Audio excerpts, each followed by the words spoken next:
अर्थमंत्री निर्मला सीतारामन उद्या संसदेत केंद्रीय अर्थसंकल्प मांडणार। सर्वसामान्यांपासून मुंबईकरांना काय मिळणार या घोषणांकडे लक्ष।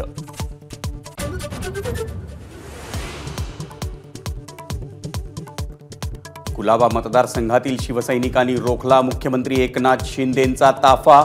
स्थानिक विभाग प्रमुख दिलीप नाईकांबद्दल नाराजी, पदावरून हटवण्याची मागणी।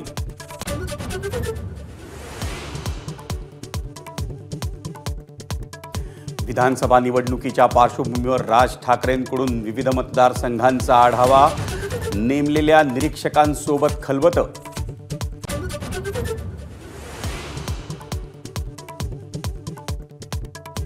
आरक्षण प्रश्नी शरद पवारांची चर्चेनंतर मुख्यमंत्री शिंदेंची फडणवीसांसोबत तासभर खलबत, तर जरांगे आणि हाकेंना काय शब्द दिलाय पवारांचा मुख्यमंत्र्यांना सवाल।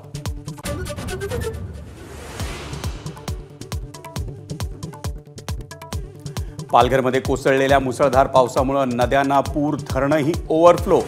पुढचे 2 दिवस पालघर जिल्ह्याला येलो अलर्ट।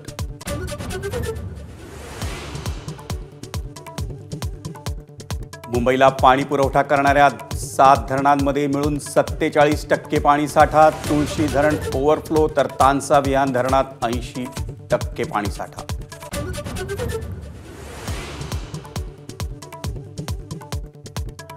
नवी मुंबईच्या दिघा गावात मनसेचं झंडूबाम आंदोलन, खड्ड्यांमध्ये बसून स्थानिक प्रशासनाचा नोंदवला निषेध।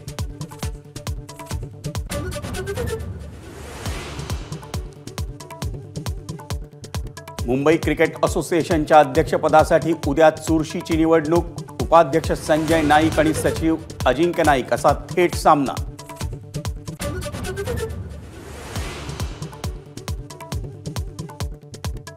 भारतीय नौदलाच्या INS ब्रह्मपुत्रा युद्धनौकेवर आणखी एक दुर्घटना। दुरुस्तीच्या कामावेळी युद्धनौकेवर लागलेली आग, 1 ज्युनियर सेलर बेपत्ता।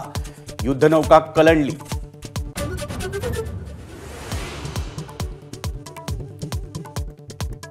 गणेशोत्सवासाठी कोकणात जाणाऱ्या ट्रेन्स हाऊसफुल। 8 मिनिटांमध्ये 750हून अधिक जणांची प्रतीक्षा यादी।